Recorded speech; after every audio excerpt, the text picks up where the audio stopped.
Okay. Oh, you were serious. I said we are going to start anyway. Uh, Welcome everyone. Thank you for being here tonight for the first board meeting of 2026. If you join us for the Pledge of Allegiance, we'll begin the meeting. Pledge allegiance to the flag of the United States of America and to the republic for which it stands, one nation, under God, indivisible, with liberty and justice for all. Again, welcome. This evening, the Board of Education is honoring an outstanding group of Parkway staff. We are recognizing teachers who have completed the National Board certification. In addition, we will recognize our certified mental health specialists. So at this time, please welcome Dr. Amy Gerken-Coates, Talent Development Coordinator, who will introduce the National Board Certified Counselors and Teachers.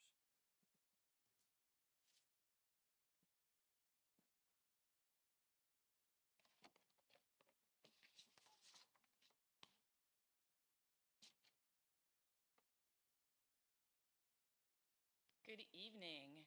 For the first time, I'm saying to Dr. Schneider, good evening and welcome President Todd, Vice President Hopper, Mrs. Stover, and members of the board.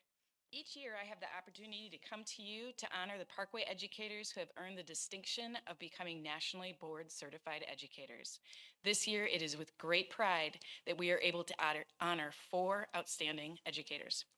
As you know, board certification is an advanced teaching credential. It complements but does not replace a teacher's state licensure. National board certification is achieved upon successful completion of a voluntary assessment program designed to recognize effective and accomplished educators who meet high standards based on what educators should know and be able to do.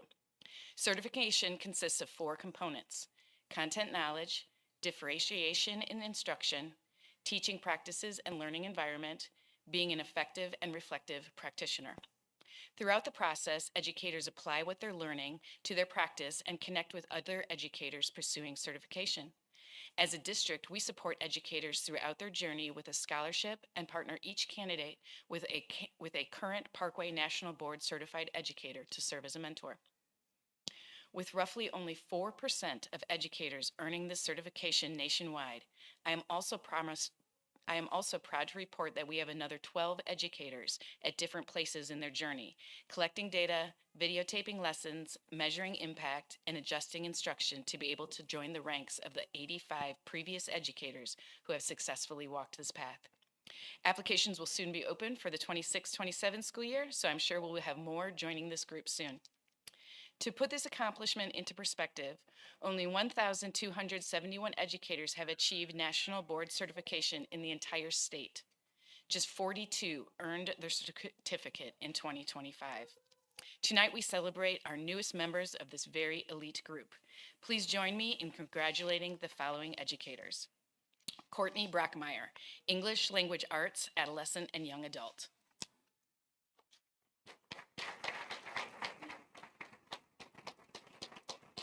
Billy Garrett, Science, Adolescents, and Young Adult. Patrick Choi, Adolescents and Young Adult. And Caroline Wolf, Literacy, Reading Language Arts, Early and Middle Childhood. This year, I also have the honor of recognizing educators who have revisited the rigorous standards again and passed the requirements to maintain their certification. Please join me in congratulating Leela Flagg, Central High School, School Counseling, Early Childhood through Young Adult.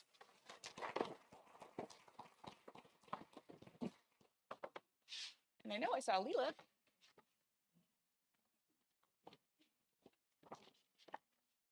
Congratulations. Molly Glazer, TLA Literacy, Reading Language Arts, Early and Middle Childhood.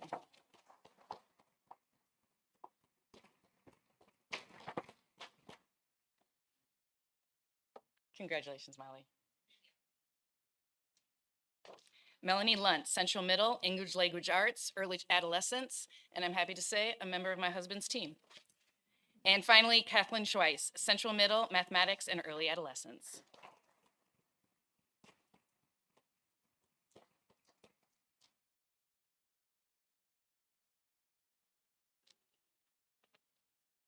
Congratulations. And now I'll turn it over to Sherry Magaja for our mental health specialist and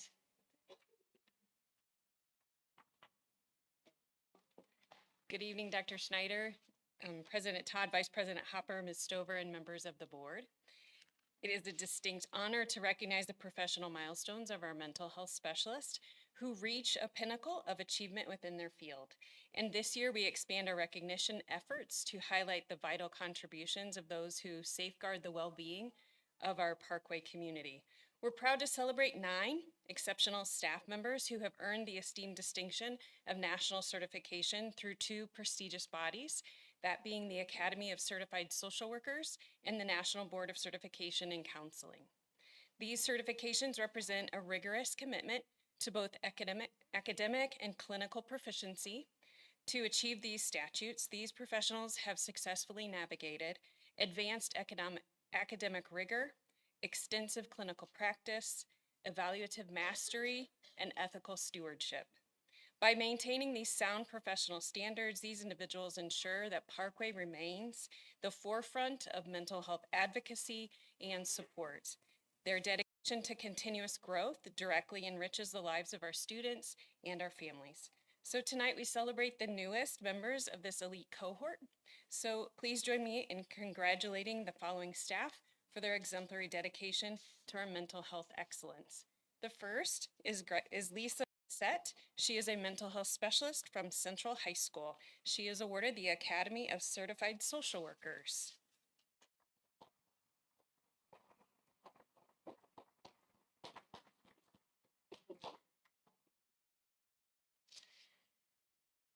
Second is Jamie Gender. She's a mental health specialist at Barrett's Elementary, and she's awarded the Academy of Certified Social Workers.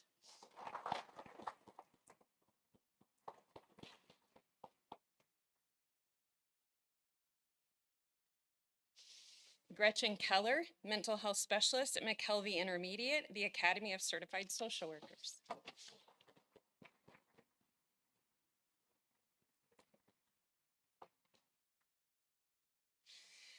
Also, who are not here tonight, but worthy of honoring, is Darcy Brady. She's a mental health specialist at South High School. Kim Coward, mental health specialist for early childhood. Gloria Diggs, mental health specialist at Oakbrook Elementary. Lauren Martinez, mental health specialist at Piermont.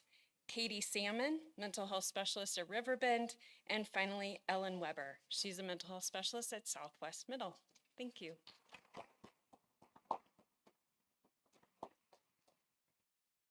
Congratulations again to our teachers and staff.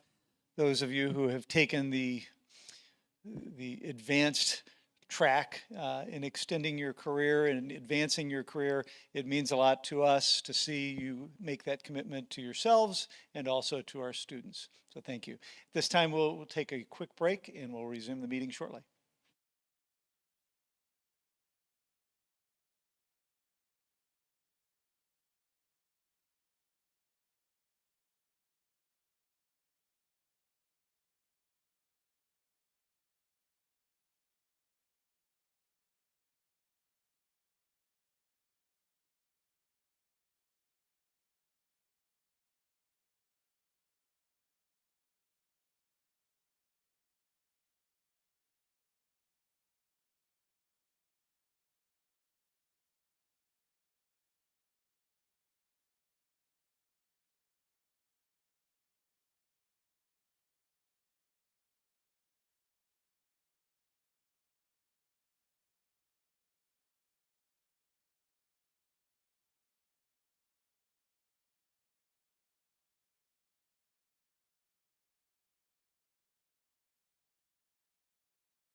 Okay, we will resume. Thank you for your patience. And next up on the agenda is additions, corrections, and/or modifications. Those include 7.01, addendum to agenda item 11.04, approval of personnel items. 7.02, addition of agenda item 11.16, approval of gifts from the public, Northeast Middle. 7.03, addition of agenda item 11.17, approval of gifts from the public, Carmen Trails. 7.04, addition of agenda item 11.18, approval of gifts from the public, Student Services. And 7.05, addition of agenda item 11.19, approval of authorization increase abatement, third-party air monitoring and oversight in South Middle School, at South Middle School. Next up is citizen statements, and I believe we only have two. So I will call you in order that you signed up tonight. So we only have two, so you'll each have 3 minutes to speak. Please introduce yourselves and your affiliation in relation to Parkway School District. And the first person up will be Scott Muller.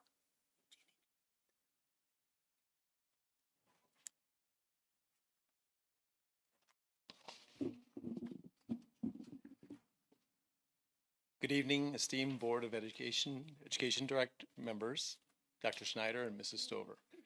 My name is Scott Moeller. I stand before you tonight as a veteran social studies teacher at Parkway North High School. I'm here to share a bit of my story, my own testimony on the amazing things happening in our schools, and my concerns for our district's future.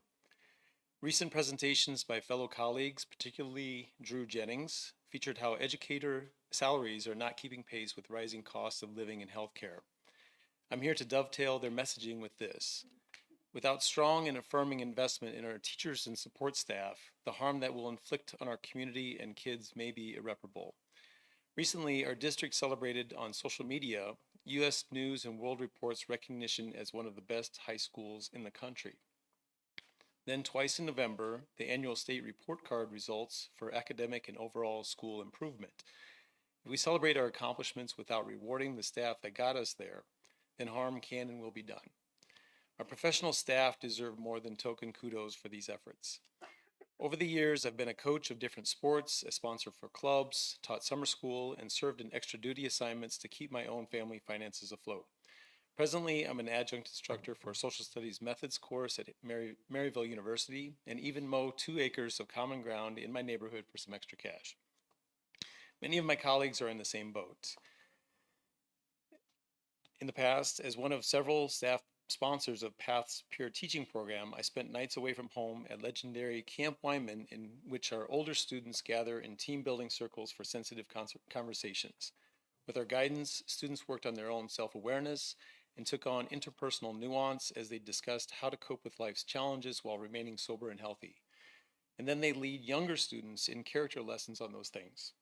Yes, our Parkway teachers are in the business of empowering this type of top-tier leadership. As directors on our school board, you should also be proud for supporting this program. All that said, I also recall being on your side of the equation. Similar to you, as you may know, I served as a board director for 3 years with the Special School District of St. Louis County. There were fiscal challenges, an administrative-heavy salary structure, and organizational culture concerns aplenty that we ruminated on and navigated our way through.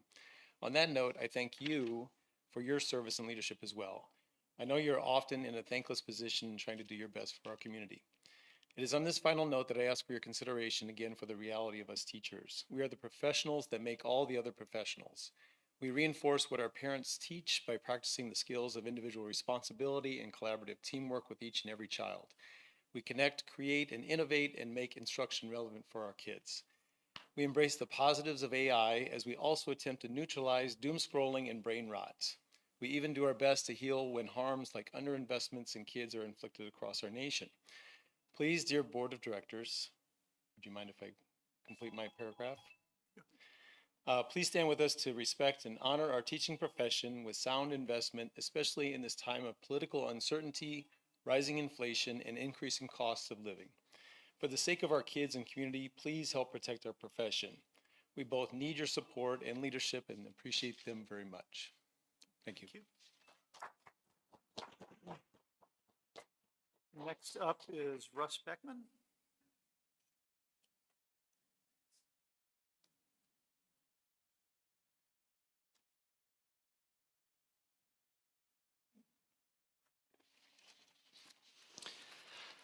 Hello, board members and Dr. Schneider. My name is Russ Beckman. I'm a Parkway parent, and this year marks my 9th year at teaching at Burn Ridge, Parkway's alternative high school. I've loved nearly every second of it. Teaching here has been deeply fulfilling, and I feel that it is my purpose in life. What's harder to love is my second job. Despite the fact that I'm about halfway through the salary schedule, I have my master's degree and 30 additional credit hours. For the past 9 years, I've also owned a woodworking business, a hobby turned necessity due to the economic realities of being a teacher. What once brought me joy now simply helps me make ends meet, and as a teacher with a second job, I know I'm not alone. In 2023, the Missouri Department of Elementary and Secondary Education found that roughly 1 in 4 teachers in Missouri hold second jobs during the school year. Not the summer, but while teaching full-time. After teaching, grading, lesson planning, and emailing parents, a quarter of the teachers finish their workday only to head to another job. Ironically, I'm one of the lucky ones. I can work in my wood shop after my kids go to bed. But many of my colleagues spend hours away from their families, driving for rideshare companies, waiting tables, or other hourly jobs. Instead of resting, recharging, or enjoying time with loved ones, these teachers are in survival mode and working for a second shift just to afford the necessities. DESE's teacher recruitment and retention playbook concluded that retention depends on 3 factors: recruitment, development, and compensation.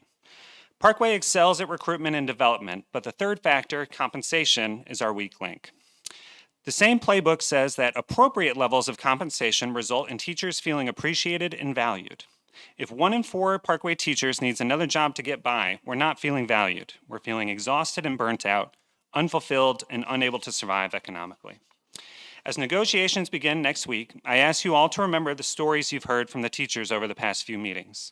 Teachers who love their work, love their students, but are stretched too thin to sustain it long term. We need higher levels of compensation, not just because we want to be appreciated, but because we can't afford to be a teacher otherwise. Being a teacher shouldn't come with a second job. Being a teacher should be enough. Thank you for your time.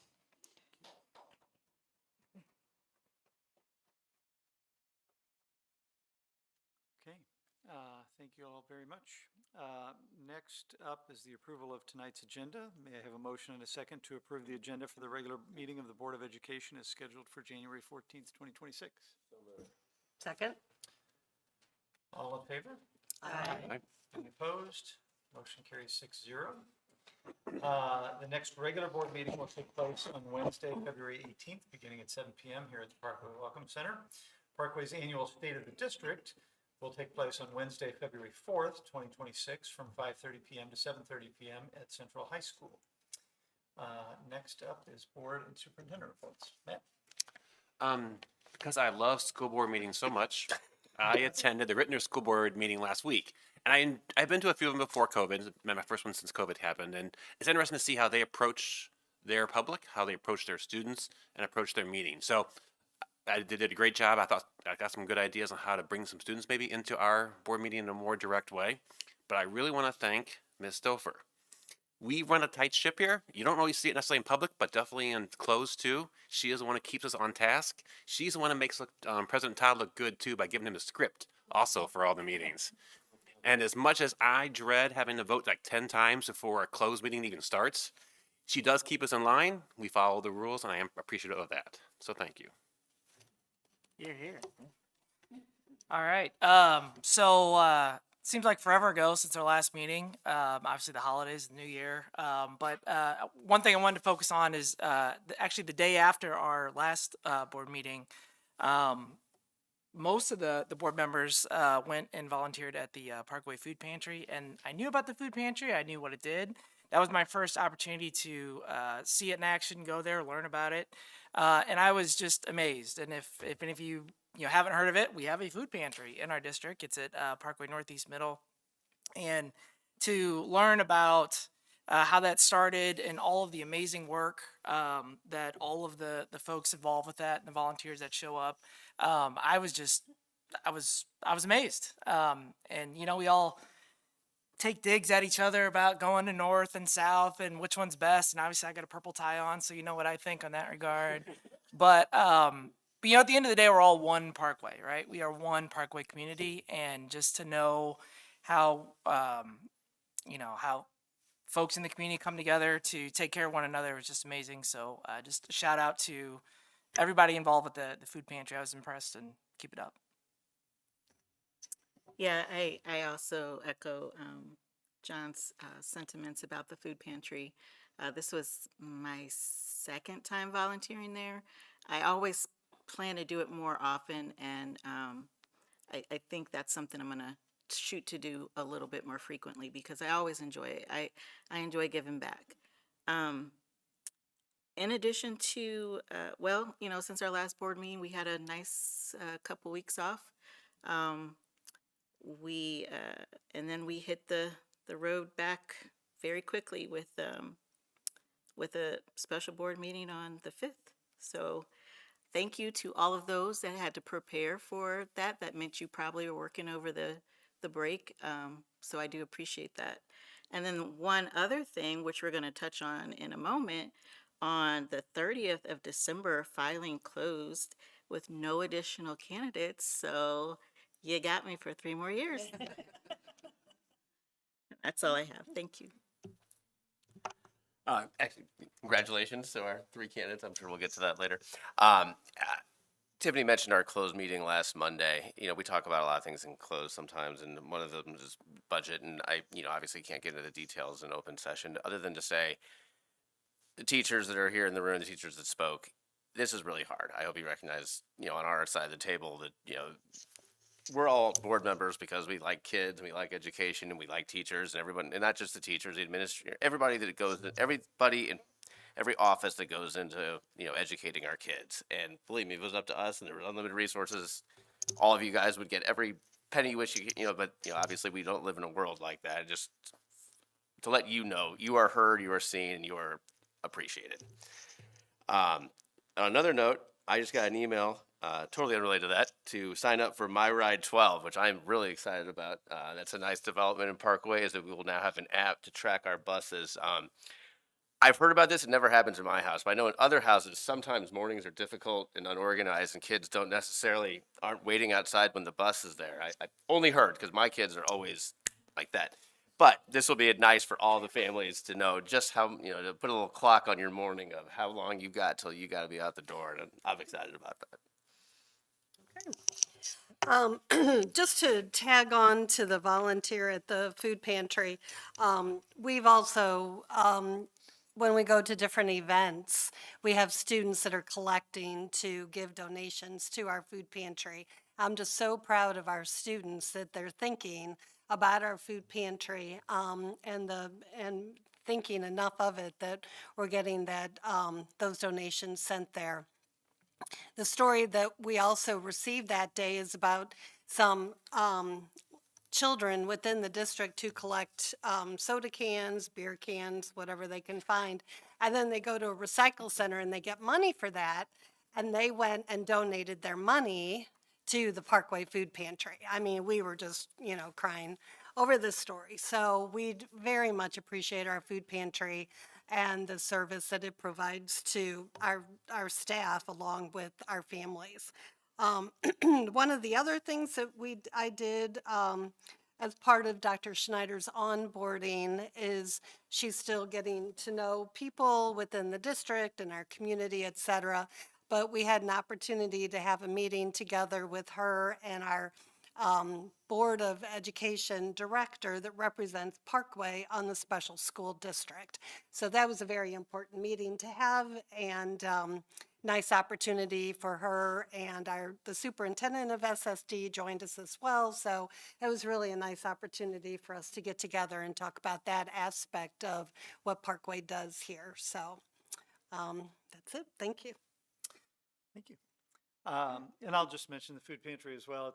It's amazing to see the work that goes on there. And it's just a lot of volunteer hours by not a lot of people sometimes, but they're there every month. I know tomorrow's a box packing day, so if you have free time during the day, they probably could use a few extra hands. Since our last board meeting, I attended the West Area Art Fair, our art show that is all the schools in the West area have art on display at West High School on the first and second floor.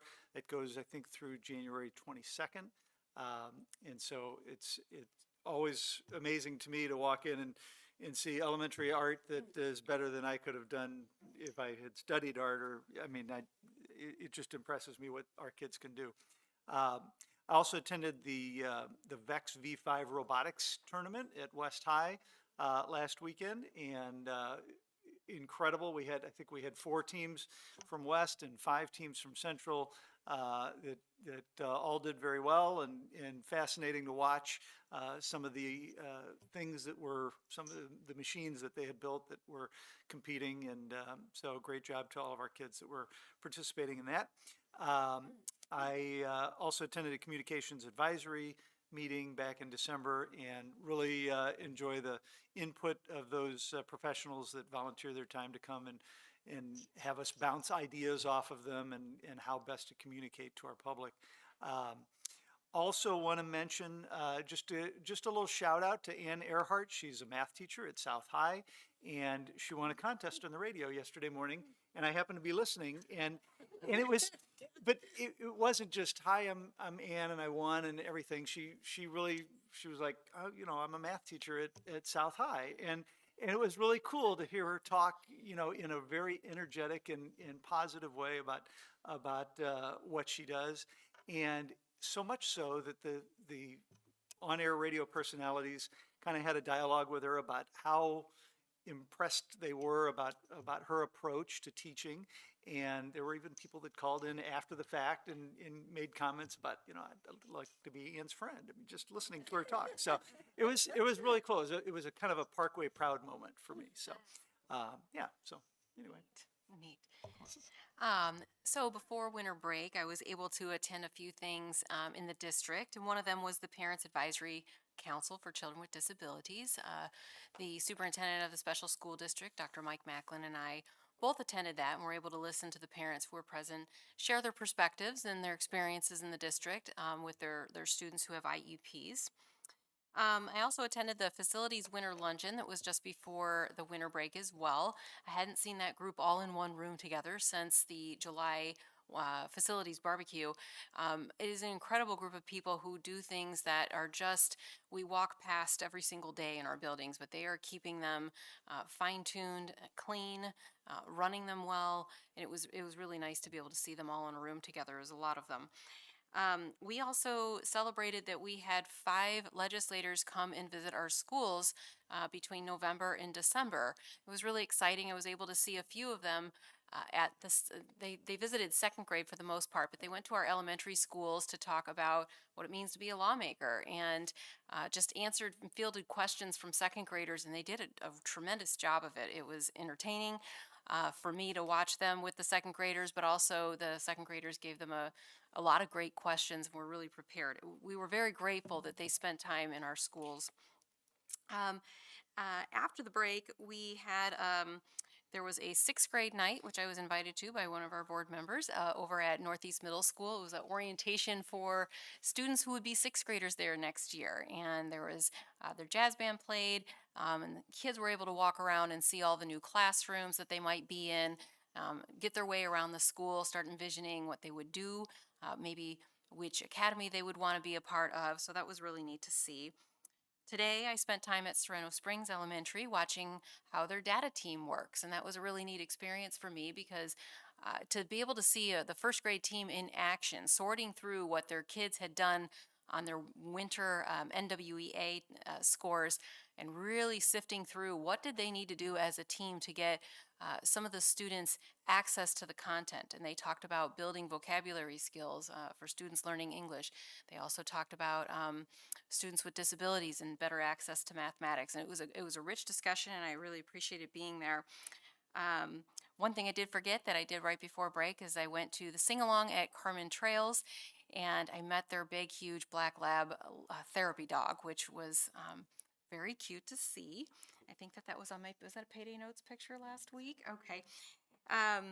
The legislative session has begun, and the Missouri Association of School Administrators hosts opportunities for us to hear updates. The first one was this week, and so I plan to get on those weekly. And last but not least, I want to celebrate the life of a student that we had here who we acknowledged back in November, Drew Patchen, who wrote this book, and we honored him. He lost his battle with brain cancer and passed away over the winter break. And his book is precious. I just want to give a shout out to his contribution to the district. And his book, Marshmallow Can Do Hard Things, talks about you can do hard things if you have a plan. That is his entire theme in this book. And I know we as a district can do hard things if we have a plan. And so I just was really inspired by him and his life, and I wanted to call that out tonight. That's all I got. Thank you. As Tiffany mentioned earlier, the next item on the agenda is the Board of Education candidate filing update, and I'm pleased to announce that as she mentioned, the 3 candidates filed for the 3 open positions for the Board of Education were myself, Debbie Hopper, and Tiffany Mapp Franklin. Because only we 3 candidates filed for the 3 open director positions, Parkway School qualifies for a non-election this year. Therefore, school board candidates' names will not appear on the April ballot. We will be sworn in to new 3-year terms at the Board of Education meeting in April. So, congratulations to us. Keep that forum anyway. Next item on our agenda is the consent agenda. It's about average, and we've had an opportunity to review that this last week. May I have a motion to approve the consent agenda as presented in the January 14th, 2026 board materials? Second. Is there anything to be pulled to action or closed? All in favor? Aye. Any opposed? Any abstentions? Motion carries 6-0. Next, I would like to invite Dr. Kevin Beckner to join us at the podium. Well, good evening, President Todd, Vice President Hopper, Dr. Schneider, Mrs. Stover, members of the board. Thanks for the opportunity to be here. On December 10th, the board approved President Todd and Vice President Hopper and/or Vice President Hopper to engage in a closing process on our newest Parkway facility located at 2100 South Mason Road, the facility formerly known as Raintree. And we're excited to open that facility as our newest early childhood center, which brings us to the business of actually naming that center. As of now, we've only been able to place the address and all of our information materials to our community. Our board policy requires that you all approve the name of this new facility. Here's a picture of that facility, which we're excited to open to families in August. So part of this process involved considering some names that were submitted to us by the Early Childhood Center.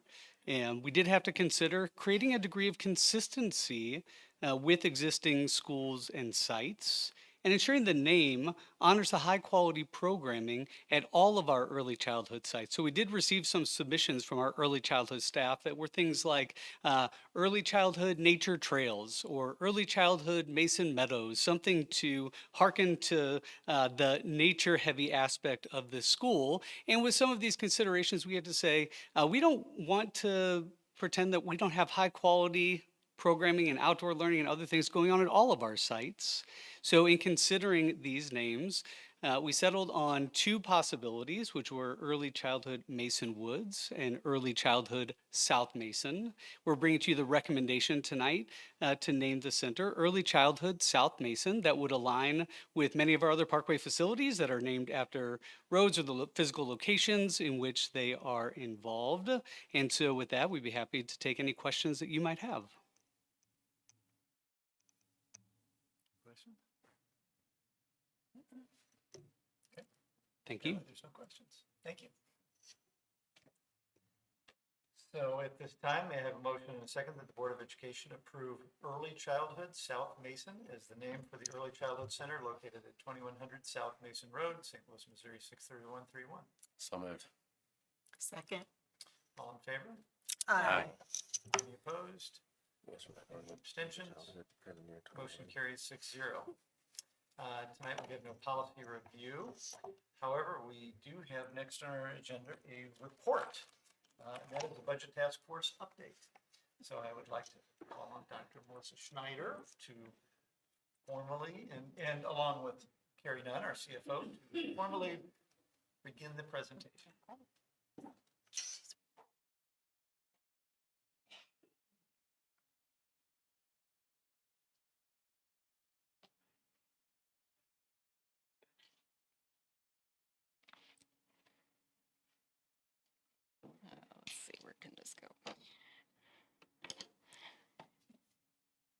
Good evening, President Todd, Vice President Hopper, members of the board, and Mrs. Stouffer, Melissa Schneider, your proud superintendent.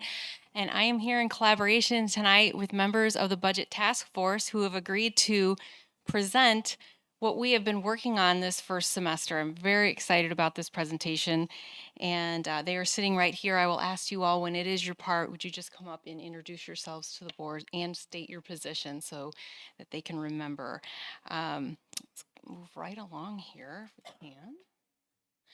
The format of the presentation, I will provide you with an executive summary here at the beginning with some very broad sweeping points that will be made through story and experience of the Budget Task Force members. They will go through, we met 6 times. They will go through 5 of the sessions. The 6th one was spent preparing this presentation. But I will provide you with some key findings, some summaries, statements, and some recommendations that the group will have. First of all, what is the Budget Task Force? We are a task force, so we have a task to do, which is to provide you with the recommendations that we are doing tonight. But our composition was about 30 members who were from various employee groups in the whole district. We made sure that there was representation and ties to every employee group. We utilize a interest-based decision-making process, and we used it for decision-making, for consensus building. It was not a bargaining, it was interest-based decision-making and consensus building. We use that to make sure that the perspectives in the room and the interests that were in the room were represented well in the recommendations that we're going to give you.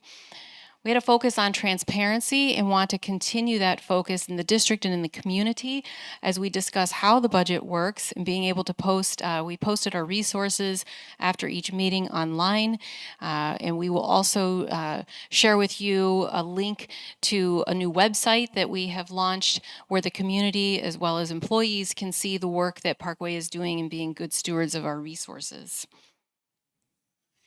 The Budget Task Force operated between these 3 realms. They've seen this slide many times. It was at every single one of our meetings, and it really represented kind of the realities that we had to deal with this fall. The first one was prior to us receiving information about the impact on our revenue due to tax legislation. And so we operated within that realm until the middle one, until we did get information regarding our revenue that we collected from taxes this fall and the impact of tax legislation that it had. Within that realm, we were able to kind of know what our new reality was moving forward and be able to bring you the recommendations that we do have tonight. The far right is spring 2026. You heard me just mention that the legislative session has now begun, and we are keeping our kind of ears to the ground. What recommendations or new laws may come into effect that could potentially cause us to adjust our recommendations to you. And if that's the case, the Budget Task Force will reconvene. But for right now, we feel that we're at a good point in time to be able to deliver you our recommendations based on that middle realm.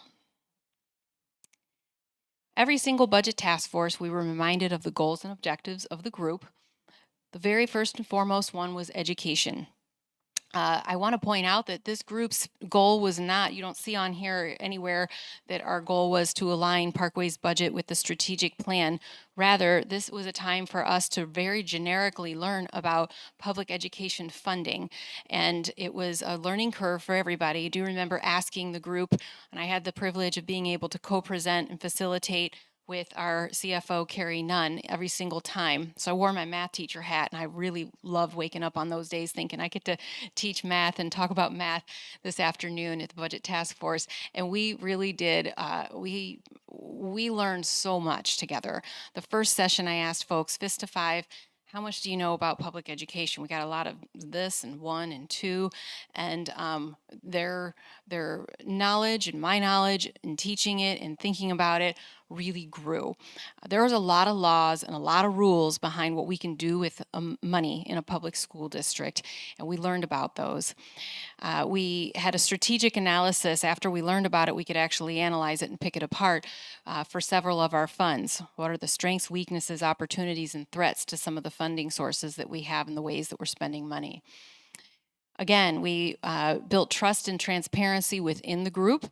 They would come back and ask us, how can we talk about this particular thing that we're learning? Can you give us talking points? Can we, how do we share this information, and where can we find this on the website? So we wanted to make sure that we maintain that for people who were representing in the budget task force. And last but not least, our task of delivering this to you tonight. What we studied is the perfect storm of fiscal pressure on the Parkway School District, and we are not unique. It is on many school districts, not only in our state, but in our nation. You heard a couple of our teacher representatives talk about, rising costs, rising inflation. The Parkway School District budget, like a household budget, has not been able to keep up with the 3 to 5% that we normally have planned on to keep up with inflation. We instead have been met with revenue loss as well as these increased costs, and it's caused a potential threat to our budget. A structural deficit would be the ultimate threat, is going into a deficit budget within 2 years. Keeping this train on the tracks, we will intersect with outperforming what's coming in and spending more and putting out more than what's coming in. And so that's something that was on our horizon. We studied a lot of charts and graphs in this group. The risk of debt. That was really important to the group. They studied what it is like for a school district to run out of money and have to take a tax anticipation note and pay the interest on such a note to be able to make payroll. That is equivalent to us living on a payday loan. And that is something that the Budget Task Force, you will hear more about the experience they had with that, and learning about that really came to the conclusion that that's not something that road that we want to go down as a school district. Some of our key findings, we also took a look at, like, what are we doing right? What has happened? It may have felt like a painful adjustment in some places. In other ways, we didn't know we were doing things that we kept out of the forefront of impacting kids. We made a $7.5 million healthcare correction, which costed both the district and our employees this fall, after many years of not making any corrections to what was going on in terms of withdrawals from our healthcare self-funded bucket, as well as what employees were contributing to their premiums. And so we don't want to go through another correction like that. And we want to keep our eyes on and be realistic about what healthcare is actually costing now. We are in a different day with healthcare. It has risen sharply for the last few years, and as Carrie has presented, and you've heard from others, it shows no signs of going back to what we were used to.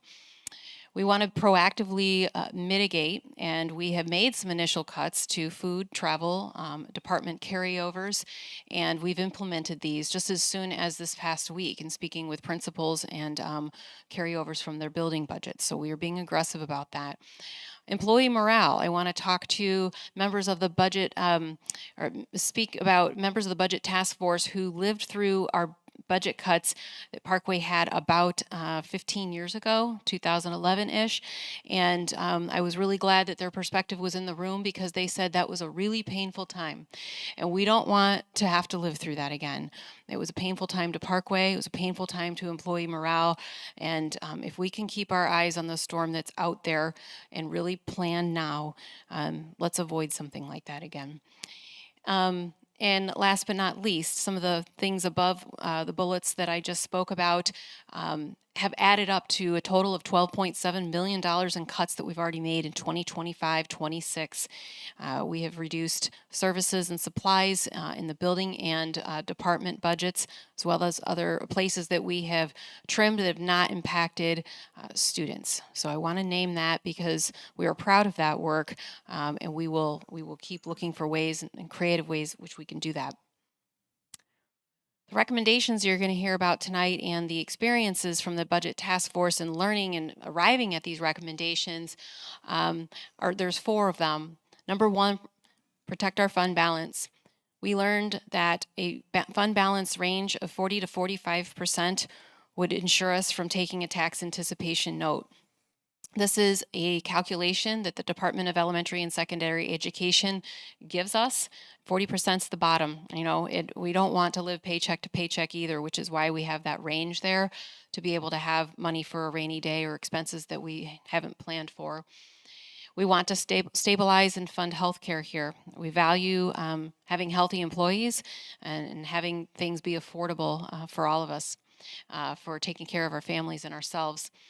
We also want to continue to look at creative ways to offset losses. As you heard in my last slide, being able to cut in some areas that were not forward-facing to kids, continue to look at those. And last but not least, community engagement. The Budget Task Force is recommending that we survey stakeholders in our community to help us gain perspective on what they would like us to keep in mind as we continue to search through this time of high fiscal pressure. So with that, I am going to turn it over to Moira, who is going to talk to us about session 1, and then the rest of you. Go. Hello, I'm Moira McCracken. I am president of Parkway NEA, and I was part of the budget task force. We had several PNEA members who were on the task force there. I do want to start by just saying it was a very interesting experience. I was probably a fist and the fist to 5, and I feel like I'm pretty solidly a 3, maybe a 4. I learned so much. It blows my mind that it's not required for educators to understand how finance works in a public education system, which is pretty crazy. I'm going to talk about session 1. In the first meeting that we had, we talked about the different buckets. You're going to hear that term buckets a lot, or the funds that we have. I was really surprised to learn all of the nuances and the rules that go into the legal rules that go into how these things can be utilized and how money flows in and out and all of that stuff. It's very interesting. We learned a lot about how much Parkway relies on property taxes for our funding, and it's like 91.5% of our funding comes from property taxes and or from local taxes. I'm sorry, local taxes, and of that, like 88% comes from property taxes, which is just so incredibly important that that we're maintaining these property taxes to protect our public education that we have in Missouri and in Parkway in general. And then we did spend a long time on the fund balance to learn more of what the fund balance is, how it ensures the cash flow. So we learned that the fund balance is the money that is left at the end of the fiscal year once we've paid all of the bills, and it's really important that we're able to maintain and be able to pay those bills. And the way that the money goes into, or the revenue comes into Parkway, it's just so important. There's just so many metaphors I could come up with this, but we really had learned a lot with that. And you'll notice I strategically wore the same sweater tonight so that you can tell that it's me, and that because my hair's a different color, because that's always changing. Anyways, this was a really interesting activity that we did. It was we got like Monopoly money, and we walked through how to pay bills. Like, okay, so this is your expenses that are coming in, and then you would get your revenue every month. And we learned the importance of a fund balance, a healthy fund balance, because in one of our scenarios, we didn't end up having enough money to pay all of the bills by the end of the November-December time, and so we had to take a tax anticipation note, which we saw the repercussions of that. I was like, ooh, we don't want to do that. And then we did another scenario where we didn't have to do that, and it was really interesting to see how those numbers in the end, you could tangibly see why it is so important to maintain a healthy fund balance. So there you go. That's session 1. I forget who's next. Oh, thank you.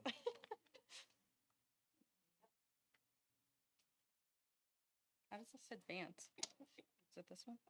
I'm probably going to click the wrong one. Good evening. My name is Lindsay Elliott, and I am the Sustainability and Energy Coordinator for Parkway. And I, too, had a wonderful time at our meetings and learned a lot. I can review session 2 for you. Let me make sure I'm clicking right. No?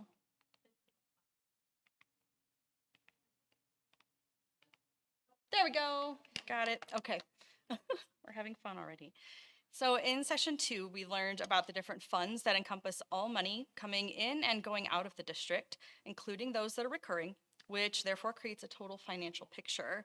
Each fund can be regarded as a bucket, as Moira mentioned, and these include the general fund and the special fund, and those make up 100% of our operating budget, and the capital and debt service funds, and finally our bond and self-insurance funds. Oh my gosh, okay, I probably went too far now. So also in session 2, we explored each bucket in detail, analyzing the function of the bond, debt, capital, and self-insurance funds. A key revelation was the complexity surrounding the use of funds within each bucket and for capital projects in particular. We learned that there are specific state and federal rules and restrictions, as Moira mentioned, that govern moving money between each fund bucket. For example, we cannot use bond funds for any other purpose than our proposed bond projects. Bond funds cannot be reallocated elsewhere. It was an important one that we wanted to note. And also, we came to a better understanding of the factors that influence the capital fund, like annual tax rates. In a hands-on learning exercise, we analyzed the fund buckets using a SWOT analysis, and together we explored methods for funding the district's needs. During this activity, we clarified details about self-funded insurance and our competitive coverage, even during market changes. So overall, in session 2, we learned about district funds and how they are used. So I can hand over to Greg for session 3. Sorry, I clicked you over already. Which one? The bottom one there. Thank you. Good evening. I'm Greg Wagner. We've never met before. Coordinator of Student Discipline for Parkway. Our third session was the SWOT analysis specifically for general and special funds. I think what's important to note is general and special is where salaries and benefits live. And as you know, that's where the majority of our expenditures go, is to salary and benefits for our staff. And as Dr. Schneider said, we established that the healthy fund balance of 40 to 45%, 40% being the floor, is important, especially to avoid tax anticipation notices and to have flexibility for unplanned expenditures like your own family budgets. You plan as best you can and then things come up. And you have to be able to plan for the unplanned, and with a budget as large as ours, that can be difficult as well. Some of the key financial risks were identified for salaries, capital, and self-funded insurance buckets. Again, the biggest one being on everybody's mind and in the news is the consistently rising cost of health care, not just here, not just in Missouri, but nationwide. It's not something Parkway's just contending with, it's something everybody's contending with. We did review our 10-year budget forecast and salary history in light of the revenue growth limitations that we're currently experiencing, and we currently expect to continue to experience over the next 10 years. We did talk some more about the benefits of having our benefit advisory committee and the nuances of self-insurance plans. And there was one session especially, I don't think it was 3, but when we looked at the nuances of insurance plans in general, with this giant Excel sheet with really tiny print. It was actually pretty cool, but confusing at the same time. I'm sorry if I'm stealing somebody's thunder, but getting into the nitty-gritty of insurance was actually for me, who just clicks and chooses my plan yearly and tells my kids not to break anything. It was really fascinating to find out just exactly how all that really works, including generating more interest statements for all of our buckets. Where does this get pointed at? All right. We did do a SWOT analysis specifically for the self-insurance fund. This is part of the stuff I did find fascinating. Strengths being plan autonomy. We get to govern ourselves and our insurance for the most part. We do have lower administrative costs. UHC we use to basically do the paperwork, but everything else we fund ourselves. District employee and retiree contributions also being a major strength. Some of the weaknesses, of course, we take on all the risk being self-funded. We absorb the increase in healthcare, and I believe Dr. Schneider mentioned earlier a $7.5 million correction we've had to make because of that, because of the unpredictable increase in costs. Our fiscal year and their fiscal year do not align, so kind of dancing that dance can be a little bit difficult too, with our financial year ending and starting, and theirs doing it on different months. And again, increases in revenue and costs for districts and the employees and the retirees within our district. Some of the opportunities including the ability to be flexible and control our own contributions. There are some more non-traditional options we can explore with our self-funded interest or self-funded insurance. There are some opportunities for government intervention and help with the fund, and encouraging more wellness programs for our employees to help offset costs and mitigate, potential catastrophic events that also put pressure on the fund as well. And again, for the fourth time, threats being the rising costs of healthcare, the fund balance being part of it, the increase of catastrophic events, and I believe Carrie even talked about seeing a market increase post-COVID, and they continued to climb, especially since then. And again, as we mentioned before, the increase in premium, the effect on morale it has for all of our staff. That was session 3, and Jenny is going to present session 4.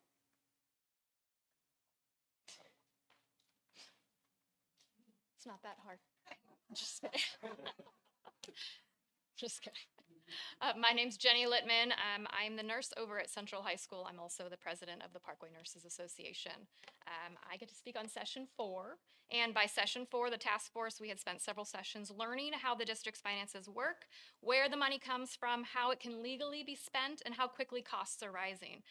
Coming from a nursing background, I'm used to thinking about patients and root causes. So I'm not used to thinking about financial buckets and tax structures. So this scenario testing that we did was like a crash course in adult math, but luckily without the homework. So forecasting is essentially asking what happens if we do nothing and what happens if we make changes. And one big takeaway that we can't rely on our old 10-year trends anymore.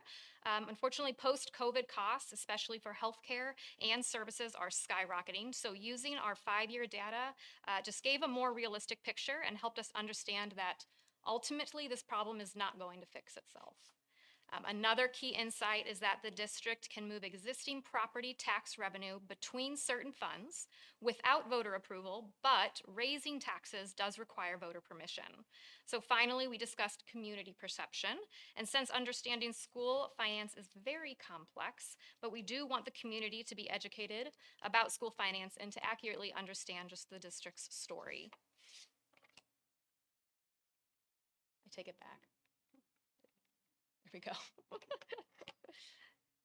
We also did an activity, and each small group got to choose different variables to adjust and test and to see how those choices played out over time. And each group took different approaches and made different decisions, but ultimately we came back together and compared our results. We all arrived at the same conclusion. Whether a scenario worked or didn't work showed up in our fund balance, and the fund balance became the very common thread across every strategy. From here, I'll give it up. You can do it. Okay. There we go. So I'm going to talk about session 5, which was kind of the culminating event of a lot of our sessions. It also represented like we understood the interconnectedness of all these different information and variables and different things that go into the budget kind of all came to a head at this session. And I will tell you, I did have a class in school finance and principal school, but I learned way more in 5 sessions with these 2 ladies leading that than I did in a whole semester and a lot of money that I paid for that class back then. So, but in the final one, we really cemented the sense of urgency that we needed to do something. Because if we don't do something, then the charts were starting to have that downward slide, and we would not be fiscally responsible as a district. So then we started getting into the sandbox. And so what we really want to do is we want to explore all the measures we could take as a district in order to achieve long-term financial solvency based on current potential impacts to our revenue stream. And so we kind of got in what was called the sandbox, and we started plugging numbers in and kind of coming up with different scenarios as groups into some spreadsheets and kind of created some graphs and charts, which is really kind of my love language of those types of things. But we really started kind of getting our hands dirty in what could we do? Like, what can we do as a district to show our community that we are a fiscally responsible school district and that we can be good stewards of their tax dollars. And so we put those information into these spreadsheets. We had a good dialogue in our groups. And then we presented to each other. We had things put up on the board, and we walked around, and we presented our scenarios. And then as a committee, we kind of voted on the top two that made the most sense, that kind of checked all the boxes of all the priorities we were outlining all throughout the sessions leading up to that.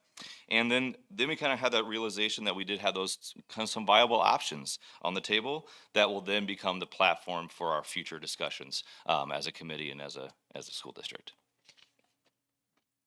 I think I just ran right through that slide without clicking to it. So.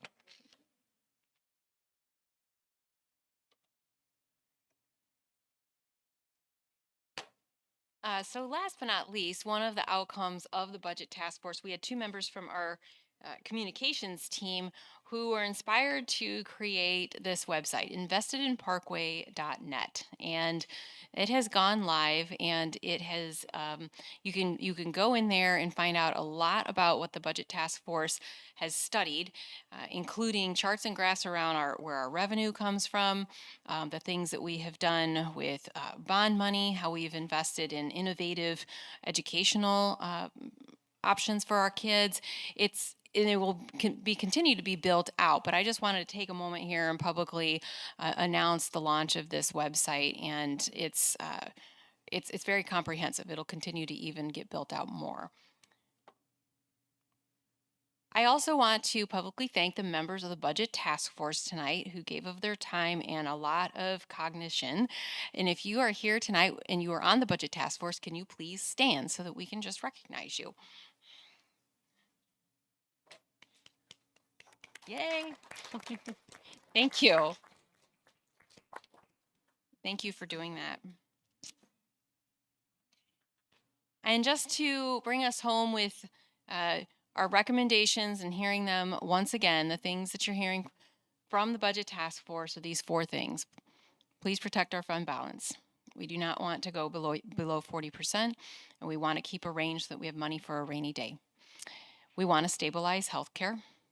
We want to look for other ways to offset losses, and we are recommending that we engage the community in a survey so that we can gather their perspective as we look, put the budget under a microscope for a very fiscally viable future. What questions do you have for us? Well, first off, thank you. Thank you to every member of the Budget Task Force, not just those that are here tonight, but we do appreciate those that are here tonight, those that presented, and those standing in support. From what we heard over the last 6 months, it's been a lot of time that you all have invested and spent learning and sharing ideas and brainstorming, and we really do appreciate it. Because none of us are really in-depth finance people in our careers, and so we look to the leadership of our CFO and her team, and now you all who are kind of closet experts now on school finance. So you've been learning as we've been learning. I will say that protecting the fund balance is something that I very much appreciate, that being one of the recommendations. I know when Debbie and I both joined the board, and maybe even Matt and Kevin, it wasn't always the case. We had a good fund balance, I think, back in maybe the early 2000s, and then it really took a steep decline toward the end of the 2000s and into the early teens. And as you mentioned, there was some pain. I was a parent that wasn't happy that we were losing math interventionalists back in elementary school when my kids were there, in a host of other positions. So as someone in my role as president of the board, I had to sign off on the tax anticipation notes. And it was that was painful, because it was a sobering reality of how much it was going to cost us in the month of November just to get to January. And so that, whatever year it was, 2018 or 2019, when we finally turned that corner, it was a little celebration in accounting and in our finance department, that we're like, oh my gosh, we have money to get through the end of the year. So protecting the fund balance is certainly something that should be right at the top of our list. I'll let other board members ask questions or make some comments. I did want to ask how you mentioned before, and it's in your final recommendations, community engagement.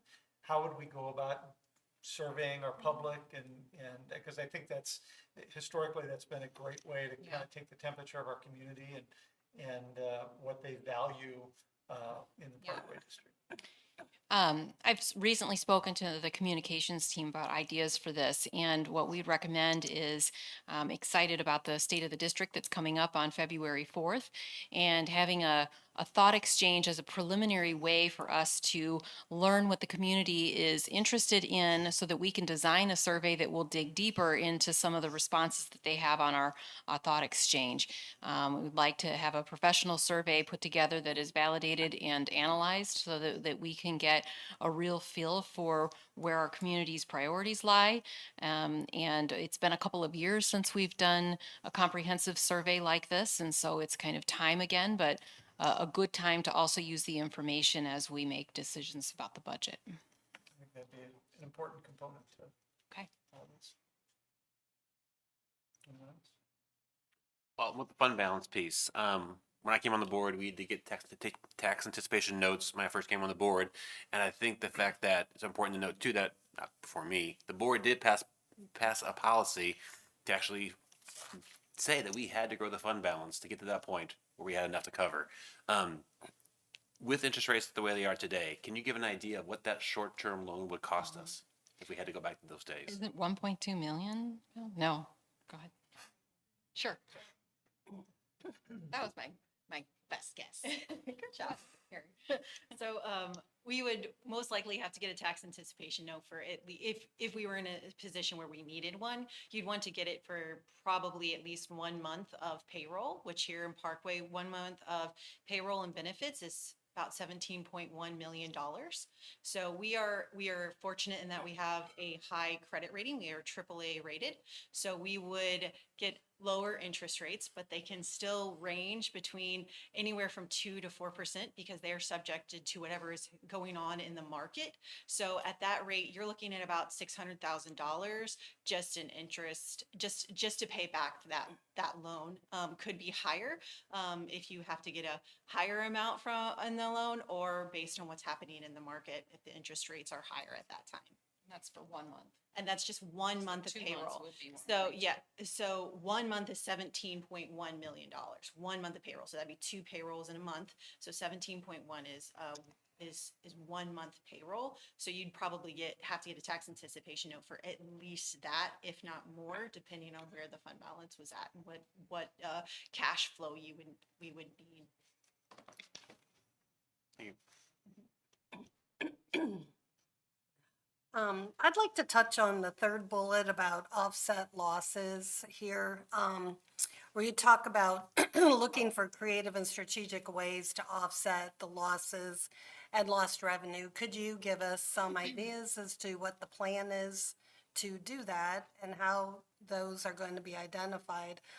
And then the other question that I have is something that we didn't see addressed here, but I think it would be interesting if we knew where are we losing money within the district, and do we know that? You know, I know we don't want to see any front-facing services to students lost, and we want to keep and maintain that as strong as possible.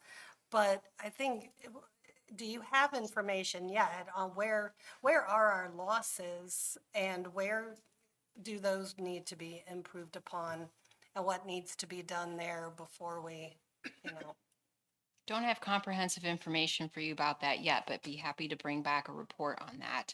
I would ask Carrie and her team to kind of go through just mixed list of expenditures that you might want to see, or just to find out where perhaps program or supplies or service money is actually being spent. We have I want to give you an example when I say that supplies and services have increased at the rate of beyond inflation or a model has changed. I want to just give you, before I answer the rest of your question, textbooks. Let me just talk about that for a second. Back when we were all in school, you probably occasionally used a really old textbook, right?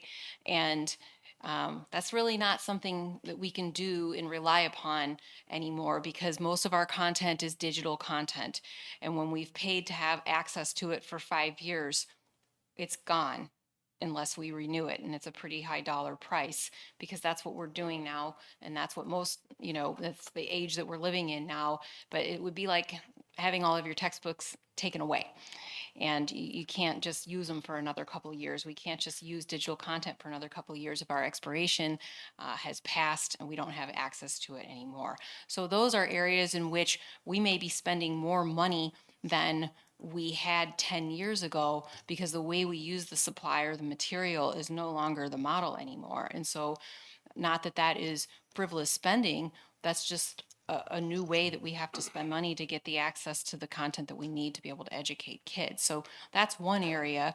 But to answer your question about a process or do I have a way to do that, what I would like to do is take a look at research-based best practices in terms of combing through a school district budget and potentially with recommendations from a third party, because I think that we can all get into our own echo chamber sometimes when we're looking at our own particular work and take a real good look at the efficiencies that we have in the district. And that is something that I'm willing to bring back to the board. Thank you. Anyone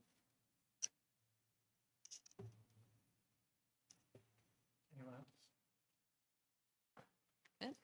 Nothing? Just got some more of a warning. You hinted at it at the beginning, is the fact that we have our assumptions right now. We have a legislature in Jefferson City that's playing with things right now too. A lot of money comes local, and if they start messing with local money, that's really going to impact Parkway too. So it's really tough in some ways. We're doing this exercise with what we know right now, but the spring could change what we know. In fact, a lot of things we're trying to plan for right now.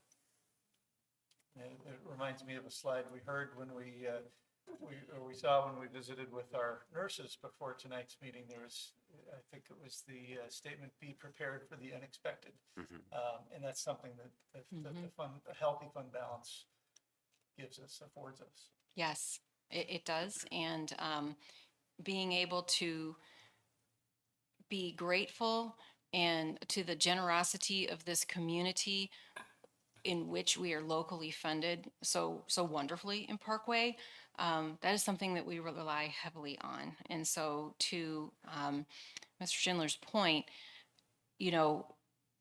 any legislation that impacts the way that Parkway is funded is going to be something that we're going to have our eyes on. And I want to say that we have very little state funds in our budget, very little.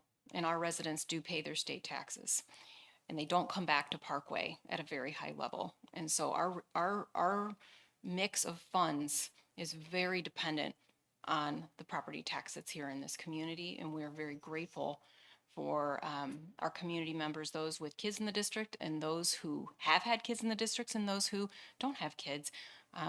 They have supported us, and we're grateful for that. I'll add one last comment on a lighter note. I'd just like to thank Moira for her thoughtful selection and wardrobe today. Because I saw the picture a couple weeks ago ahead of tonight, and I hope Moira wears that same sweater because it would tie it really well. We tried to get matching ones for all of us. Thank you. Thank you very much. Next, I'd like to invite Carrie Nunn, our CFO, to not go far. And maybe Don Trokey join her for a little budget. A little budget fund. More budget fun. That's we always have budget fund, don't we, Don? That's right. Good evening.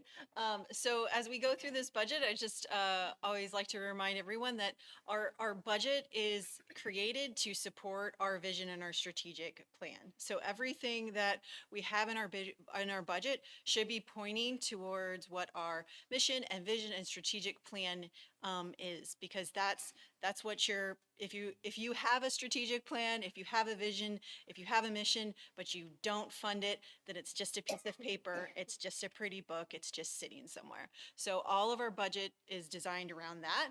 specifically with our strategic plan. If you go over to the far column on the right, under resources for student success, that's where our budget primarily resides under this conversation tonight. But just a reminder, that's where it is in our strategic plan around facilities, staffing, and operations. So to remind you of the timeline with our budget, we have a process right now in the arrow where we say we are here. That is January. So tonight, what we are doing is presenting the budget assumptions to you tonight. We'll go through this process after you approve. Hopefully, you are aware of these budget assumptions. We'll then start generating the budgets with our departments and buildings and administrators, and then we will put together all of those numbers and bring back a preliminary budget to you in May, which then hopefully you will vote and approve on in June. Okay, so we're gonna get started with, everybody knows this is my favorite graph here at Parkway because it tells our story of the lessons learned, the hard climb up, and where we don't want to go, and the future that we need to have. So this is a budget that is a fund balance graph that goes all the way back to 2009. And so I know Mr. Todd, you alluded to this earlier about when our fund balance went down really far, and that was in the 2012 year. You'll see that our fund balance dipped down almost to, it's like right close to 15% there. So that's when tax anticipation notes were definitely having to be utilized by our district. And then you did put the fund balance growth policy in place, and you'll see in the 3 years it took to drop down to that low fund balance, it took another 12 just to regain it back to its original spot. And those were hard those were hard conversations, those were cuts, those were hard things to do. And so I applaud this district for doing that. I applaud this board for putting that policy into place because it's exactly what we needed. And we've been able to grow the fund balance since. And then you'll see that we have reached a peak here in 2025 with our fund balance, and we were at 56%. And then the rest of the years are based on forecast years. So this is taking into consideration our status quo. So if we, and our assumptions that we have baked in tonight, you'll see that this is the projection of our fund balance out to 2029. If we go with the budget assumptions that we have in place right now. So let's start by talking about operating. So we have actually five sources of revenue that we get here at Parkway. And the primary one, as you'll see, is local. That is something that Moira mentioned earlier. For the FY26 year, we are 92% locally funded. And then we have other areas where we have some revenue that comes in from other sources. Our next largest source being state at 5%, federal at 2%, county at 1%, and other says 0 there, but it's actually 0.2%. So if we break down what is making up that local revenue breakout, you'll see that 83% of that is property taxes. And then we have 8%, which is Prop C, which roughly represents sales tax. And then in that other 9% field, you'll see that there's various revenue streams that make up that 9%, food service, early childhood, financial institution tax, M&M, other, and student activities, and then also our VST program. So what makes up the components of our property tax? So property tax starts with your assessed valuation. So every homeowner, every property, commercial property, every agricultural, personal property gets an assessed value. And then we also get assessed value from new construction. And then we have to filter that through a collection rate, because I know we're all really great at paying our bills, but some people may lag. And so we can't expect 100% collection. So we hover around the 96% collection. So we have to filter it through that. We also have the ability every year to, as long as the reports are generated by the county, to calculate recoupment. And recoupment comes from protested taxes and their settlements. And so we're able to go and recoup that if they do recoup that if they settle not in our favor. And then all of that filters through a CPI. So through our CPI, that's the cost price index. So inflation, it's one measure of inflation. And we can either collect growth at either CPI or the Hancock Amendment, so whichever is lower. So CPI for us this year is 2.9%, but we had higher growth than that, but we didn't get a collect on that growth. We are maxed out at the 2.9% CPI. So the Hancock Amendment says school districts, you can either collect 5% or CPI, whichever is lower. And that all accumulates down to the property tax revenue that we actually receive in the district. So this is a busy chart. I'll kind of go through it as best I can here, but there's 4 charts here. We're going to start in the top left. That's our assessed valuation. So this is showing that we have a strong AV. You'll see that basically since 2015, it's been climbing, and we project that it will continue this upward climb. Our 10-year average is about 5.6% growth in our assessed value.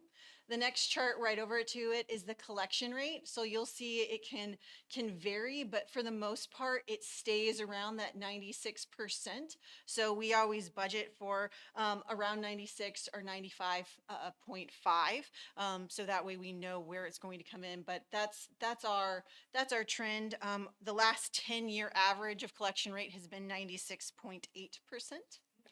CPI since going back to 2013, has typically been below 3, but you'll see there in 22 and 23, it jumped up pretty significantly. That was CPI that we didn't get to collect. That's when the Hancock Amendment kicked in and we only got to collect 5%. And then our new construction. New construction is a one-time boon to our AV. We're not limited by CPI or the Hancock Amendment on that. We just get to collect the entire AV growth in the first year of new construction. And we saw a strong new construction year in 26 with $49.8 million in new construction AV. We are budgeting preliminarily $20 million for the next year. So that all accumulates to our estimates that we have here for the operating revenue. And reminder, operating revenue is just our general and our special fund. So this does not include our capital or our bond or our debt. So this chart shows you here the first 3 columns are actuals for the past 3 years. Then we have our current revised budget for the 25-26 year. And then we have our preliminary budget based on the assumptions that we're making, and I will highlight for you in just a moment. And then we have 3 years of forecasting. So as you'll see in this preliminary revenue, we are anticipating an increase to property tax, even though it is not a reassessment year, because we have the ability this year to reset the voluntary rollback we have. And so that is part of my assumptions and recommendations tonight is to reset that. So talking about another revenue stream that we have is our federal programs. Federal programs revenues always equal expenses. And that is due to the nature of how federal programs work. We receive that revenue based on reimbursement. So we have to front the cost first. We submit that to DESE and they pay us back for those expenses. We do have the federal programs that we have in place are all of our title programs. We have adult education and literacy. We have Perkins. We have Alliance for the Health Community and the refugee grant, which sometimes we get and sometimes we don't. Ultimately, though, we have been made aware that federal grants funding will be being reduced this upcoming year. So it's something we're going to be monitoring. So this year we could have expenses lined up that we may not get reimbursed from the federal or state for. So if that's the case, that will be expenses that have to be absorbed by our operating budget. So some probable revenue changes that we are anticipating this year. We are anticipating that we are going to have to increase our breakfast and lunch meal prices by about 10 cents. We are anticipating the senior tax freeze will increase, not because it's an assessment year, but if more are aware of the program and join it. Well, we are also looking into the type of tax recruitment strategies we can do with our revenue this year. And we are recommending resetting the voluntary rollback on our residential rate. This is the forecast. Well, actually, the first line is the actual impact of the senior tax freeze that we had to our revenue this year. The total impact was 13,337 parcels that were eligible for the freeze and participating in the program. So for the operating, that impact is about $2.4 million. And then all the lines after it are as a 10-year forecast of that growth just based on AV, not based on any new additions to the program. If it just stays as is and it grows just due to AV, this will be the financial impact over the course of 10 years to the operating revenue. And here is the same thing for the debt service revenue. That first line is the actual credits and freezes that were given this year in tax year 25, and then the projections that follow. All right, Dawn, your turn. My turn. Awesome. Here, you might want this. I'm a little shorter. Oh, yeah. Yeah, which one do I push? That one. Okay. So I get to talk about the fun stuff of budgeting, and really, it is kind of a fun time. It really gives you a chance to dive into your data even more than we already do. So it's a good time. It seriously is. These are the puzzle pieces for our budget process. First one I want to talk about is the building budget needs. So we do zero-based budgeting, which allows the buildings to budget for their needs for that year. Each building will get a per pupil allocation, and that is what they have to work with for their budgeting for that year. The next puzzle piece is the program budget needs. So the departments and programs, they will develop their budgets for the upcoming year based on their goals and needs as well. But starting in FY27, departments and programs will be given a budget ceiling. And then they will zero-based budget, just like everybody else, based within that ceiling that they have. Another puzzle piece is our salaries. Salaries are calculated based on either the specific raise or the next step, depending on the type of employee group. And the last but not least is our benefits. Those are calculated by taking the employee benefit cost that we have today and then multiplying that by what we forecast it's going to increase. So for FY27, the benefit increase is being forecast at 5%, and then also a possibility of $3 million infusion from operating into the self-funded bucket. So those are our puzzle pieces that I'll refer to later. And here's our dollar bill. This shows our operating expenses that are the 25-26. And as you can see, this breaks down all of our expenses in the operating. And as you can see, almost 82% of our operating expenses go towards salary and benefits. So we are definitely a people business, not only for our students, but for our staff as well. So now we're going to talk more about the process. It starts with the fund balance stabilization. As Carrie was talking about, we've done a really good job of building our fund balance the last 10 plus years. Now we're into the the fund balance stabilization and keeping that at a good level so that we don't have TANs anymore. The next thing is setting the bar for our total operating expenses. Basically, all those puzzle pieces that we just talked about, that is setting the bar because that gives us our salaries, our benefits, the services and supplies that our buildings and departments need. That sets the bar for our budget. Zero-based budgeting, we talk about that a lot. So to kind of explain that, zero-based budgeting gives you an opportunity to budget for your needs. So each year your budget could look totally different based on the needs that you have that year or the goals that you're working towards. This allows everybody to set their own goals to help their student environment and the learning environment at their building, which might be different from another building. Different parts of the zero-based budgeting is, like I said, setting those goals, figuring out what you want to spend your money on, determining the amount of money to obtain those goals. People, FTEs, we always budget for actual employees plus the vacancies. So we have started budgeting for the historic fill of those rate of those vacancies instead of the entire group of vacancies. And then once again, the supplies and services are determined based on the zero-based budgeting that everyone is doing.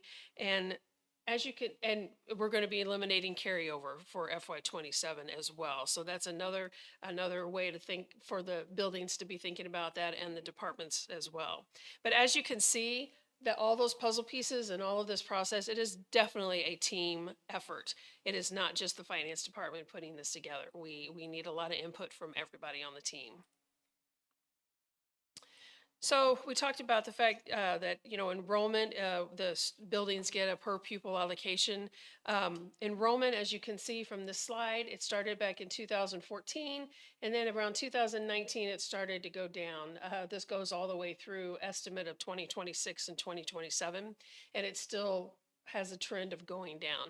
That is the common trend in the St. Louis County area for many school districts. We're right there with them. Now Carrie gets to talk about staffing.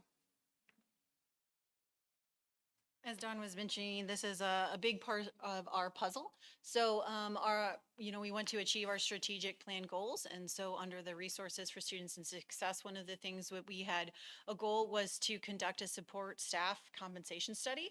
And that study is coming to a conclusion this year. So in the budget, we are creating flexibility to be able to implement some of the findings that are from that study. We also have plans to hire 2 new executive directors this year. And as you are aware, since you voted on a name for the new Early Childhood Center, there will be some early childhood staff expansion that we will have to add for that new facility. Staffing is also impacted through enrollment growth and reduction. So as our students increase or decrease, staff will need to be allocated, moved, hired, depending on what happens with that enrollment growth or reduction. We also know that we have salaries that for our other existing staff too. So we are currently in P&EA negotiations to determine their salary increase for next year. We are in our 3rd year of agreement with P&EA. So we do know already have planned their salary for next year. Puma will be in their 2nd year of the agreement. So we already have an agreed upon salary amount for Puma. And then we also still are determining the increases for our support staff and administration. This is just a chart of what we just previously talked about on the slide before this. So it'll be to be determined for P&EA for 26 on. P&A does have a 0% increase for the 26-27 year, and then they will start negotiations for the 27-28 year. Puma, we have the 2nd year of their agreement, and then the 3rd year of their agreement at 3% for 26-27. And then support staff and administrators are still to be determined. Let's talk about benefits, Dawn. Yes. So benefits, we've talked a lot about benefits tonight, but Parkway has an excellent and a very amazing medical, dental, vision, and life plan for the staff here and our retirees. Unfortunately, like we've talked about before, health costs are skyrocketing. They have for the last couple of years, and we do not see this changing in the near future. But we are continuing to research and work with other vendors and other ways to possibly come up with some ideas that can continue to provide the rich insurance that we have, the benefit package that we have, and maybe cost us be a little bit more fiscally responsible. So we're still looking into those different ways. In order to maintain a healthy medical reserve amount, the district increased premiums in the 2026 plan year. And just as a reminder, the plan years are from January through December, so we just started the 2026 plan year this month. Our estimate for 2027, like I said before, is a 5% increase with a possibility of a $3 million infusion into operating. Another piece of our benefit package is our CARE ATC clinics. They are amazing and they are huge. The staff loves them, and so those will they're very valuable, and those will be in place for the next year as well. We are in our second year with Express Scripts as our PBM, our pharmacy manager, and like you know, we have an amazing wellness program as well. And if you ever are curious, just go out to the wellness budget and check it out. And we're getting ready to add another one real soon here. So we have a great opportunity for folks to really take charge of their health. And then we also very intentional on the employee outreach and education.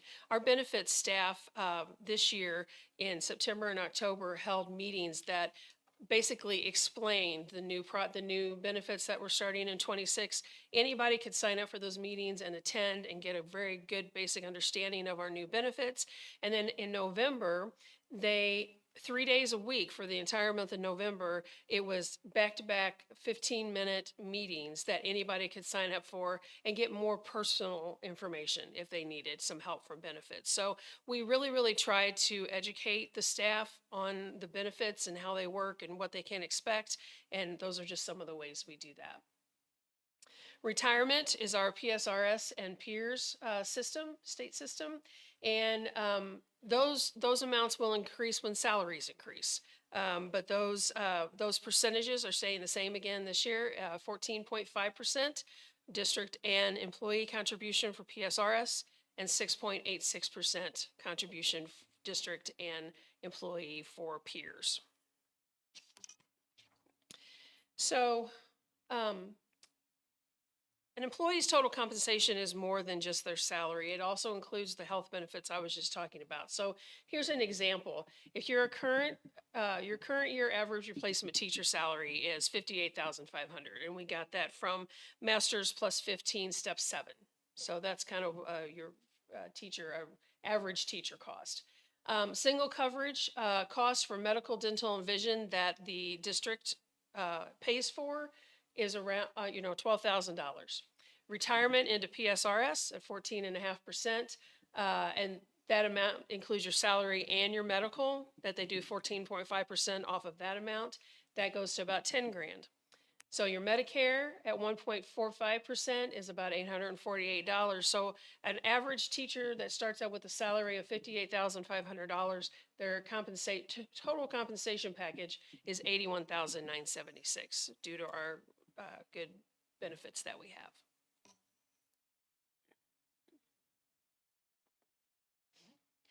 So all of that comes together to represent all of our projected operating expenses. So on this slide, you'll see 3 years of actuals, our current revised budget, and then our preliminary budget for the 26-27 year. So you'll see if you go down all the way, we are expecting, we're going to try to stay within the $289 million operating expenses.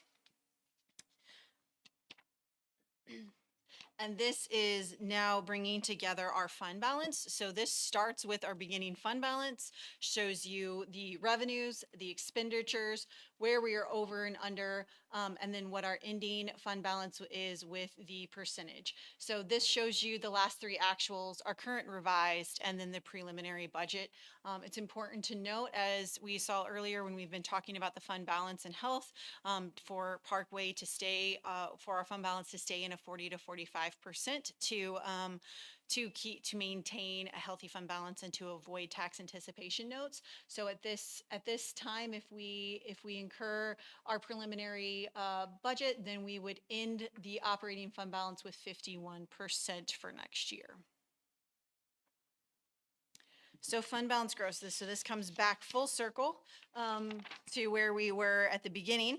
The only difference with this chart now is you'll see a small green lines like bars down at the bottom. That represents our over under. So basically whether or not our budget has a surplus or a deficit. So what happens with a surplus? A surplus increases our fund balance. A deficit decreases our fund balance. That's what's represented here. So you'll see that in the years our fund balance was growing, you'll see that that green bar was larger. And then you'll see as looking towards the end of the graph that the greens start falling below, which means that represents a deficit budget. This is when our fund balance will start to approach that 40%. This is not new information. This information is actually why these projections and knowing this path is actually why you guys and with Dr. Schneider's guidance formed the budget task force. So that way because we knew this was our future and that we knew we needed to address it, keeping status quo, keeping expenses on the growth track that they are, anticipating the revenue growth the way it is. This is what our forecasted future would look like if no changes are made. So we would see our fund balance decreasing and we would start to see deficit budgets. Okay, moving away from our operating budget. Just a few more slides, guys. Now remember, our operating budget represents our general and our special. That's where our supplies and benefits come out of. Now we're going to be moving into buckets that have lots of regulation around them and can only be used for certain expenses, can be only funded in certain ways, and cannot in any way, shape, or form support the operating budget. So the first bucket we're going to talk about is capital. So the capital planning that we have planned is we will continue to fulfill our promise to the community to spend our Prop S funds that we have. This upcoming summer is one of our largest construction, as Jason likes to say, as one of our largest construction summers until next summer.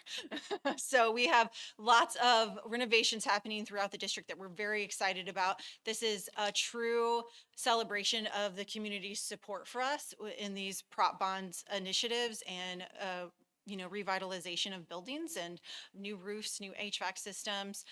Very exciting.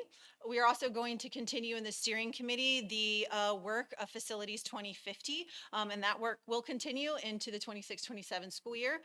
We also are starting to build a replacement cycle with our buses. So our capital planning has got 12 buses planned for next school year. Next, we have our debt service. Just a reminder with this that we should be very proud and loud about is that we have a AAA bond rating.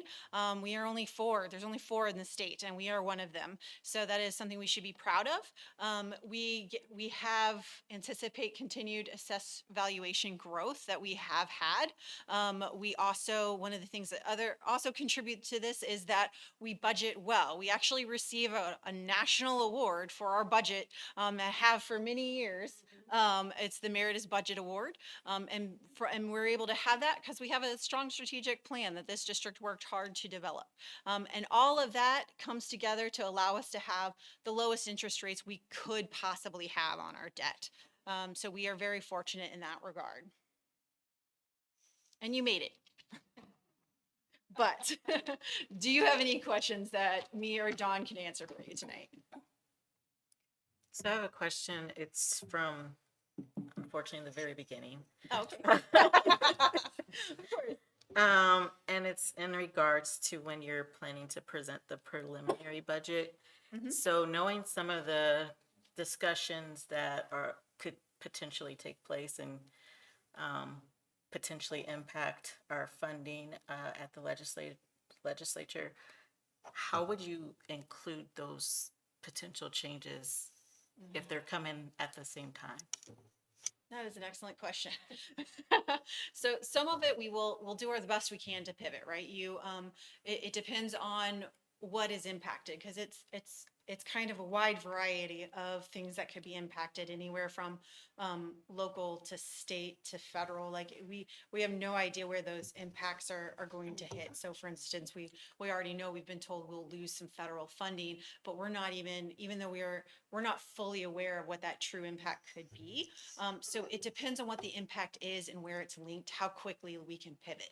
If we are in a spot where we can pivot, and as I know we're trying to mitigate front facing like classroom cuts, like we will do our best to absorb what we can within reason. It really is a wild card of what it is that gets impacted. Anything else?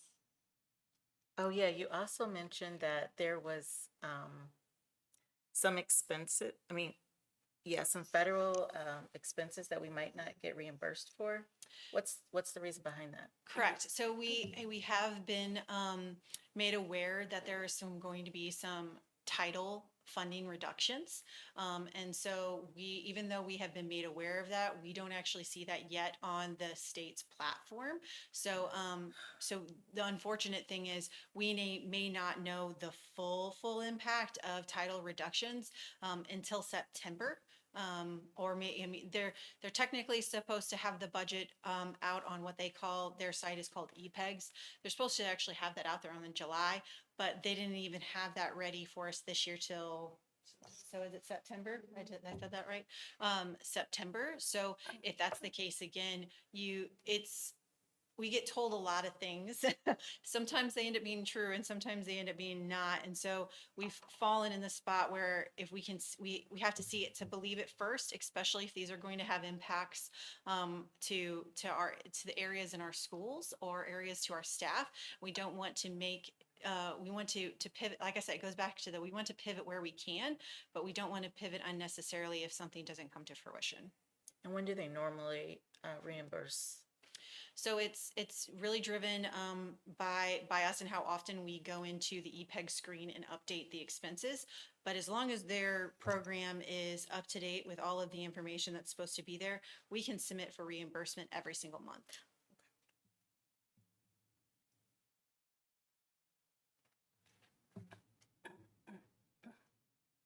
All right. Any other questions? Okay. Thank you both very much. All right, that brings us to the end of tonight's agenda. So may I have a motion and a second to adjourn the regular meeting? So moved. Second. All in favor? Aye. Any opposed? Motion carries 6-0.